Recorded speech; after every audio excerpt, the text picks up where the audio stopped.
नमस्कार. वनस्पतीची ओळख ह्या युट्यूब चॅनलवर आपल्या सर्वांचं हार्दिक स्वागत. मित्रांनो, बंधू भगिनी, कसे आहात? सुखी असाल, आनंदी असाल, खुश असाल असे देवाजवळ प्रार्थना करून व्हिडिओला सुरुवात करतो. बघा, आपला हा वनस्पतीची ओळख नवीन युट्यूब चॅनल आहे. याच्यावर सपोर्ट करा, चॅनलला सबस्क्राईब, लाईक, शेअर करा.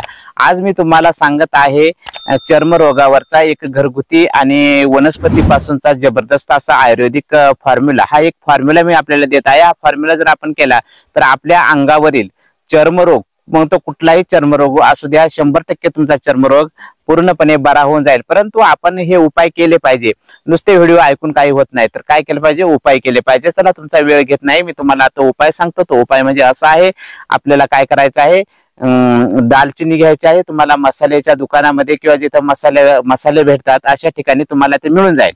मसाल्याच्या दालचिनी घ्यायची आहे, बडीशेप घ्यायची आहे. तुम्हाला इथे त्याचे फोटो पण दाखवतो. ही दालचिनी आहे, ही बडीशेप आहे. दालचिनी, बडीशेप आणि अनंतमूळ ही एक वनस्पती येते.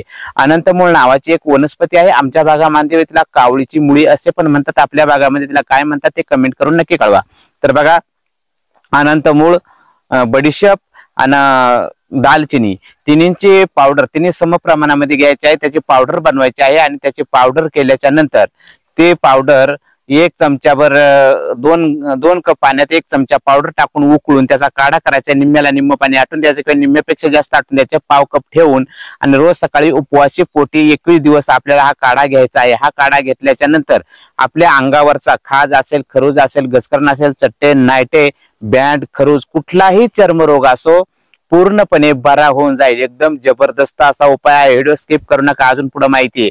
तर बघा, काय करायचं आहे, दालचिनी, बडीशेप आणि अनंत मुळाचा चूर्ण करून त्याचा काढा 21 दिवस घेतल्यानंतर अंगावरील चर्मरोग पूर्णपणे बरा होतो. हा उपाय गर्भवती महिलांनी करू नाही. बघा, विनंती आहे, फक्त गर्भवती महिलांनी हा उपाय करू नका. बाकी कुणी केला तर चालेल. आणि दुसरं, आंघोळीच्या पाण्यामध्ये हा झाला प्यायचा. काढा प्यायल्याच्या नंतर रोज सकाळी काढा प्यायचा आहे, आंघोळ करायची आहे. आंघोळीच्या पाण्यामध्ये गरम पाण्याने आंघोळ करायची आहे, जास्त गरम नकोय, असं कोमट पाण्याने आंघोळ करायची आहे. त्याच्यामध्ये तुम्ही लिंबाचा पाला टाकू शकता किंवा लिंबाच्या पाल्याची पावडर टाकू शकता. लिंबाच्या पाल्याची पावडर टाका, पानं, तुरटी आणि फिटकरी. तुरटी म्हणजे तुरटी, लिंबाची पानं आणि तुरटी टाकून आंघोळ करा. आणि कडुलिंबाची पानं, तुरटी टाकून आंघोळ करायची आहे. आणि बडीशेप, दालचिनी आणि अनंत मुळाचा काढा घ्यायचा आहे.